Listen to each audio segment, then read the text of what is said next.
കാലത്ത് അന്വേഷിച്ചിട്ട് അറിയാമോ? എത്ര പ്രാവശ്യം തന്നെ വീട്ടിൽ പോയി അറിയാമോ? അച്ചോട്ടെ, നമ്മുടെ സ്ഥാനാർത്ഥി വർഗീസ് തിരുവമ്പാടിയെ മറക്കരുത്. അങ്ങേര് ജയിച്ചാൽ മന്ത്രിയാ, വെറും മന്ത്രിയല്ലേ.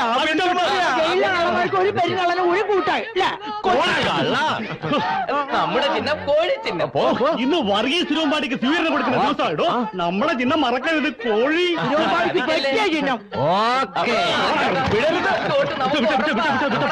വിട്ടോ.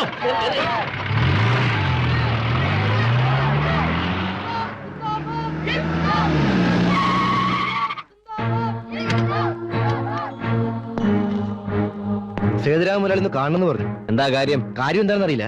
കൂടെ കൊണ്ടുവരാനാ പറഞ്ഞത്. അതാകുമ്പോഴേക്ക് ഞാൻ വന്നേക്കാം. കയ്യോടെ കൂട്ടിക്കൊണ്ടുവരാനാ എന്നോട് പറഞ്ഞത്. ഉസ്താദ് പറഞ്ഞിട്ടില്ലേ, വന്നോളും പോയിക്കോ. അങ്ങനെ ആയിക്കോട്ടെ. നമ്മൾ ഇവിടെ ചൊറിയും കുത്തിരിക്കും. എന്തിന് എത്ര വെയിറ്റിട്ടത്? ആ കാറിൽ കയറി അങ്ങ് തന്നെ പോയാ പോരായിരുന്നു. എടാ, മുതലാളിമാര് വിളിച്ച ഉടനെ ഓടിച്ചെന്ന ഒരു വില ഉണ്ടാവില്ല. പിന്നെ ഞാനൊരു കാര്യം പറഞ്ഞേക്കാം. ജീവൻ പണയം വെച്ചോണ്ടുള്ള കളിയാ. അവര് തരുന്ന നക്കാപ്പിച്ച് മാറ്റിട്ട് തിരിച്ചു വരരുതിട്ടോ. ആർക്ക് കൊടുക്കാനാടാ നമുക്ക് കാശ്? എനിക്കും നിനക്കും ജീവിക്കാനുള്ള കിട്ടിയാ പോരെ? തിരുവമ്പാടി സാറിന് മൃഗീയമായ ഭൂരിപക്ഷം കിട്ടുമെന്നാ തെരഞ്ഞെടുപ്പ് നിരീക്ഷകരുടെ പ്രവചനം. ഇതൊന്നും എന്റെ കഴിവുകൊണ്ടല്ല, എല്ലാം ഈ ഇരിക്കുന്ന വലിയ മനസ്സിന്റെ കാരുണ്യം കൊണ്ടാ.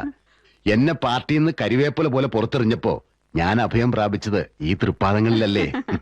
തിരുവമ്പാടി സാർ മന്ത്രിയായിട്ട് വേണം എനിക്ക് കുറെ അഴിമതികളൊക്കെ നടത്താൻ. തിരുവമ്പാടി സാർ മന്ത്രി ആവണമെന്നുണ്ടോ? അല്ലാതെ തന്നെ പല രീതിയിലുള്ള അഴിമതികൾ നടത്തുന്നുണ്ടല്ലോ. പിന്നെ സേതു സാറേ, എനിക്ക് പ്രധാനപ്പെട്ട ഒരു കാര്യം പറയാനുണ്ടായിരുന്നു.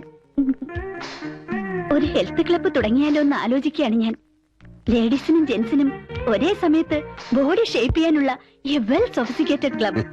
ദേവയാനിയുടെ ആരോഗ്യപരമായ നീക്കം എന്തുകൊണ്ടും സ്വാഗതാർഹമാണ്. ബോഡി ഷേപ്പ് ചെയ്യണമെന്ന് തോന്നുമ്പോ ശങ്കയിലാണ്ട് കയറിച്ചല്ലോ.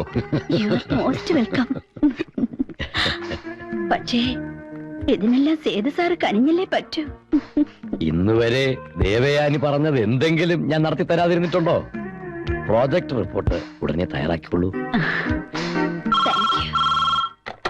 Hello sir. വരാൻ പറയൂ. അവനാ അച്ചൂട്ടി.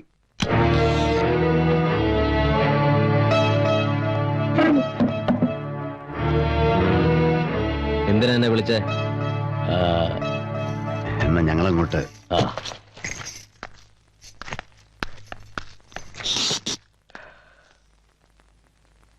കസ്റ്റംസ് ഓഫീസർ അലക്സ് ജോസഫ്, അവനെ എനിക്ക് വേണം. എന്റെ 2 കണ്ടെയ്നറുകളാണ് അവൻ കസ്റ്റഡിയിലെടുത്തത്. എനിക്ക് നഷ്ടപ്പെട്ടത് കോടികളാണ്. അതിലുമുപരി എന്റെ ബിസിനസ് ഡീലിംഗ്സ്. അവനെ കാണാൻ ലക്ഷങ്ങളുമായി അപ്പൂട്ടൻ നായർ അയച്ചതാ ഞാൻ. പക്ഷേ ഒന്ന് കാണാൻ പോലും അവൻ തയ്യാറായില്ല. വീറും വാശിയുമുള്ള ചെറുപ്പക്കാർ അവരെന്നും എനിക്ക് ഹരമാണ്. എനിക്കവനെ കണ്ടേ പറ്റൂ. അപ്പൂട്ടൻ നായരെ,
രാജ്യസ്നേഹിയായ ഒരു പൗരനോട് ഒന്നും പെരുമാറരുത്.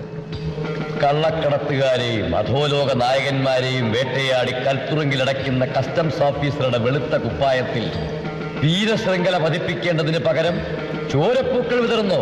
കഷ്ടം. മൈ ഡിയർ ഓഫീസർ, കോടികൾ വിലയുള്ള എന്റെ 2 കണ്ടെയ്നറുകളാണ് നീ കസ്റ്റഡിയിലെടുത്തത്. അത് നഷ്ടപ്പെട്ടതിൽ എനിക്ക് ദുഃഖമില്ല. പക്ഷേ എന്റെ ബിസിനസ് സർക്കിളിൽ നീ സൃഷ്ടിച്ച ബ്ലാക്ക് സ്പോട്ട് അതെന്റെ ഹൃദയത്തിൽ ഒരിക്കലും ഉണങ്ങാത്ത മുറിപ്പാടാണ്. ആ അതൊക്കെ പോട്ടെ, കോടതിയിൽ എനിക്കെതിരെ ഒരു സാക്ഷിമൊഴി ഉയരാൻ പാടില്ല.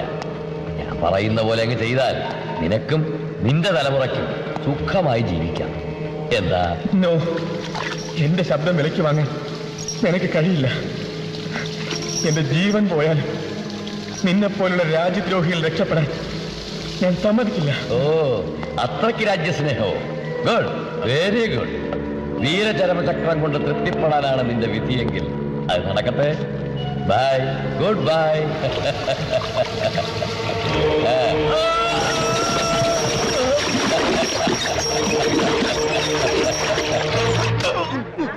ഒരു ബ്ലഡ് കൂടെ കൊണ്ടുപോകാനാ.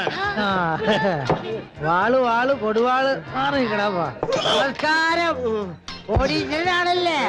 അതെന്താ അങ്ങനെ ചോദിച്ചേ? അല്ല, ഇപ്പോഴത്തെ കാലത്ത് കാശുണ്ടെങ്കിൽ മാത്രം മാറി വരാൻ പറ്റുള്ളേ. അതുകൊണ്ടാ ഇതൊരു മത്സരമായിട്ട് ആരും കാണരുത്. ആ, നന്നാവണൊരു നന്നായിക്കോട്ടെ ഉസ്താദേ, നമുക്കുണ്ടോ കുഴപ്പം? അല്ല, നല്ലത് നായിക്ക് തരില്ലല്ലോ. ആ, ബില്ല് ഞാൻ നോക്കാം. 750 രൂപയോ? ഉസ്താദെ, ബില്ല് കറക്റ്റ് ആണോ നോക്കിയാൽ? അതൊന്നും നോക്കേണ്ട ആവശ്യമില്ല, എല്ലാം കറക്റ്റ്.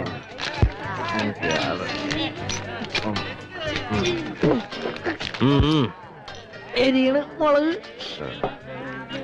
ഈ കണക്കിന് വയ്യ. പെരയുടെ ആധാരം പറമ്പൂടെ പണയം വെക്കേണ്ടി വരുന്ന തോന്നണേ. അത് പൊട്ടിച്ചില്ലേ? ഈ കൊണ്ടുപോണന്റെ ബാലൻസ് ഒന്നില്ലേ? ബാലൻസ് കൊടുത്തു. ആ, പോ. അത് പൊട്ടി. Okay, good night. കസേര ഇവിടെ വെച്ചിട്ട് പോടോ. ഓ, അല്ലെങ്കിൽ ഇതുണ്ടായിട്ട് ഞാനും ഇത്ര ആള് ചോദിച്ചാ. കയ്യിലുള്ള കാശ് ഒറ്റടിക്ക് തീർക്കാം. എടാ, നാളെ നമ്മള് ജീവിച്ചിരിക്കുന്നത് വല്ല ഉറപ്പുണ്ടോ? അങ്ങനെയാണ് നമുക്ക് ജീവിക്കാൻ പറ്റോ? ആകാശത്തിലെ പറവുകൾ വിതയ്ക്കുന്നില്ല, കൊയ്യുന്നില്ല, എന്നിട്ട് അവന്മാർ ചുമ്മാ ലാവിഷായിട്ട് ഇങ്ങനെ ജീവിക്കില്ല. അത് പറവ, ഇത് നമ്മള്. പറവയ്ക്ക് എന്തും ചെയ്യാം. പറവയുടെ കളി കൈവിട്ട കളി, നമ്മുടെ ഈ കളി തീക്കളി. അത് ഓർത്തോ? ഇത് കൊള്ളാമല്ലോ. ആ, ഒന്ന് റെഡിടാ. ആ, കൊള്ളാം കൊള്ളാം കൊള്ളാം. പിടി ഉസ്താദേ, മിണ്ടർ. ഒന്ന് റെഡിടാ. ആക്രാന്തം ആക്രാന്തം. പിടി പിടി. ഇല്ലേ?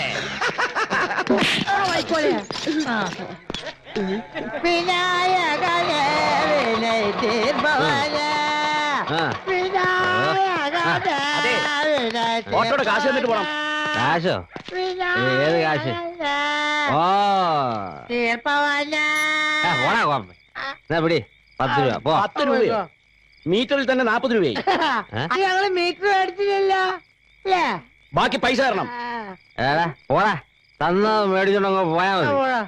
പാതിരാത്രി വരെ ലോകം മുഴുവൻ ചുറ്റിയിട്ട് എന്ത് വർത്തമാനാ പറയുന്നേ? ലോകം മുഴുവൻ ചുറ്റിയോ? എടാ മണിയാ, നമ്മള് സ്റ്റാൻഡിൽ നേരെ ഇങ്ങോട്ടല്ലേ പോന്നെ? ഇങ്ങോട്ട് വരുമ്പോ എവിടൊക്കെ പോയി? എവിടെയൊക്കെ പോയാടാ നമ്മള്? ഇങ്ങോട്ട് വന്നപ്പോ പട്ടണം ശാന്തയുടെ വീട്ടില് ഒരു 1 and half, അതൊക്കെ ബ്രാൻഡി ഷാപ്പിൽ ഒരു 30 minute. അതും ഓക്കേ. അത്ര എനിക്ക് ഓർമ്മയുള്ളൂ അല്ലേ? കാശെടുക്കണം. ബാക്കി തരാം.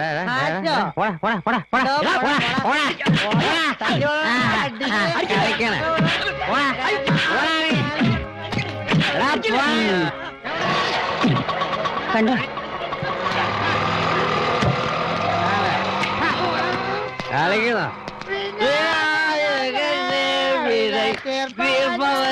ഇതിവിടത്തെ സ്ഥിരം പതിവാ. നീ ഇത് കണ്ട് പേടിക്കൊന്നും വേണ്ട. വാ, ഒന്ന് കിടക്കാൻ നോക്ക്.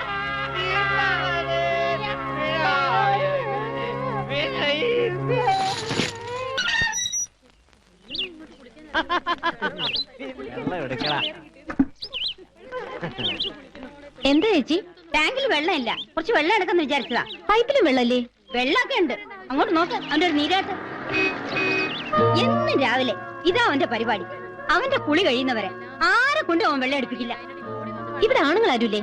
കൊണ്ടായിട്ടെന്താ? ആരാ അവനോട് ചോദിക്ക? എങ്കിൽ എല്ലാവർക്കും കൂടെ പോലീസിൽ കംപ്ലൈന്റ് എഴുതി കൊടുത്തൂടെ? പോലീസ് എങ്കിൽ തീർന്നത് തന്നെ. പിന്നെ ഒരെണ്ണത്തിനെ അവൻ ഇവിടെ കിടത്തി പൊറപ്പിക്കില്ല. വെള്ളം എടുക്കാൻ പറ്റുമെന്ന് ഞാനൊന്ന് നോക്കട്ടെ. മോളെ സിന്ധു, വേണ്ട. നിന്ന് ചൊറിയാതെ വെള്ളം ഒഴിയടാ. വെള്ളം ഒഴിക്കാൻ.